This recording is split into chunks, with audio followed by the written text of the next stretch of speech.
Shawn is an attorney who's now helping a lot of guys just build their businesses and just scale it like a mofo. So we're going to talk with Shawn. We're going to talk about his business and how to improve everything that he's doing. How'd you do that?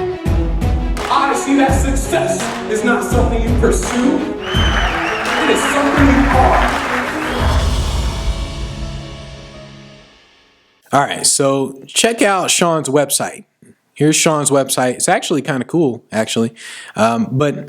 So Shawn, here's the email that Shawn sent. He said, here's my speaking website. Bam, showed me the website. Right now, I'm writing articles for various online publications like Huffington Post and smaller blogs that drive traffic back to my site. We are also, me and my staff, calling events and applying for presentations. What could we be doing to get the right eyes on these pages and improve them for when we, all right, so basically what could they be doing better? So first thing that I think along the lines of is, what does your prospecting system look like? So you say that you're contacting people, but what does your prospecting system look like? Do you have a script? Do you have like a cadence in terms of, all right, I send out this email and then we send out this email and then we do this and then so do you have like a cadence? So what does your prospecting system look like? And since you haven't sent that, I don't actually know.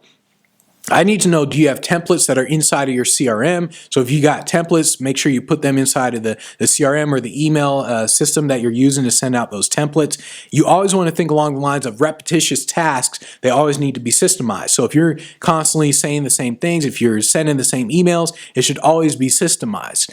And then you want to think along, I want to ask you in terms of how many events do you require your people to contact per day? So you said that you and your team, you guys are contacting people, you're calling events. So how many people do you require them to call every single day? If you don't have a requirement, what's going to happen is one day they'll end up calling 2 people, another day they'll call 10. Whereas if you say like, hey, I need you guys to contact 50 events every single day, then they're kind of on it. They're like hustling to actually get you the events. And you also want to think along the lines of, what events are you applying to? Well, I don't know what events you're applying to. So if you actually send me an email letting me know what events you're applying to, then I can tell you how to talk to them. So you're going to talk to an entrepreneur event differently than if you were to talk to an insurance event. So it really just depends on what event you're applying to. And are you contacting law events? So you're an attorney.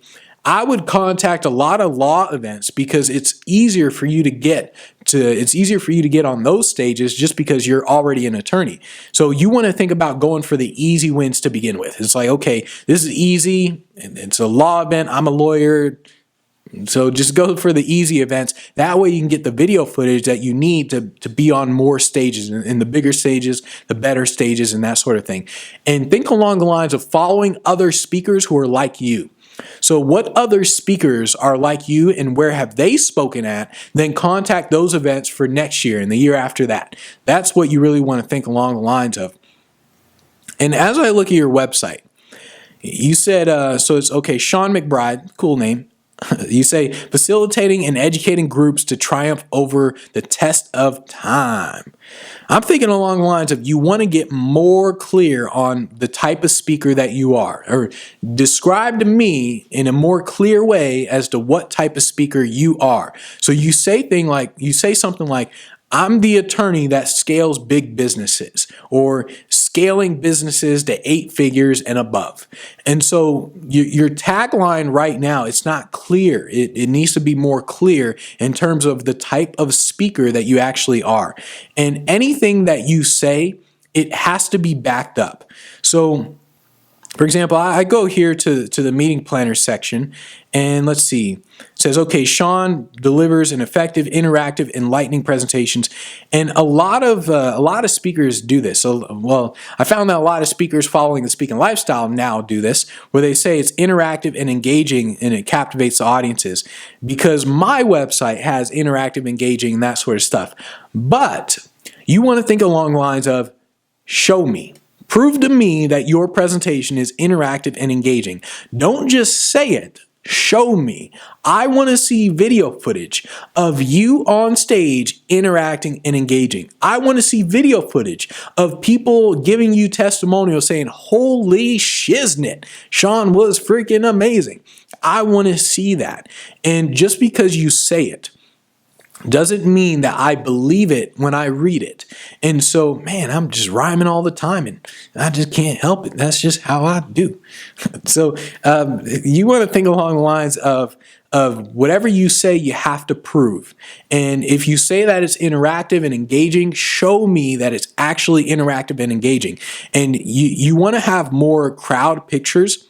So right now you're using a lot of stock photos, and you can use stock photos, just have stock photos of crowds, just crowd pictures. Like here, several places on your website, can't remember exactly where. Okay, like here, there's stock photos, and you want to think along the lines of why are you using these stock photos? Like what's the purpose of these stock photos? When I go to your presentation, your presentations tab, I see, okay, stock photo, stock photo, stock photo, and it's all these stock photos where I want to see with presentations, I want to see you on stage. If you don't have pictures of you on stage, join the Speak Pro Academy. There are tons of pictures in there with all the photos of big crowds, and you could just use all those pictures.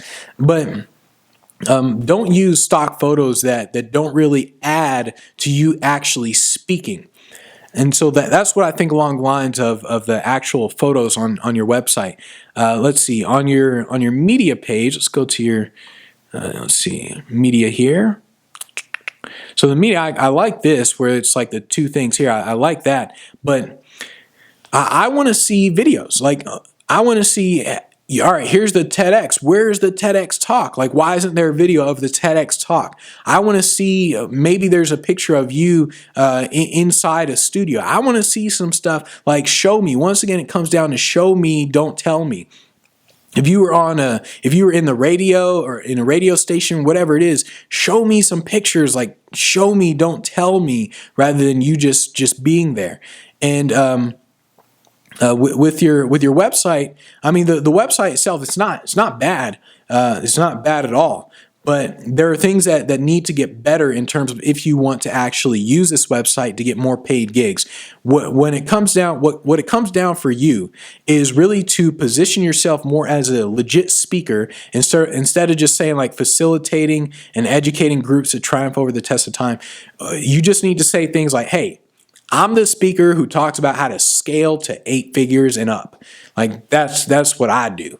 And you just want to make it very clear in terms of what speaker you are, and then you want to make sure your prospecting system is set up the right way. Since you didn't say like what the script is when you prospect, I don't actually know how to improve it because I don't know what you're saying, but you need to have the right cadence, have the right script, and that's how you're going to improve your business.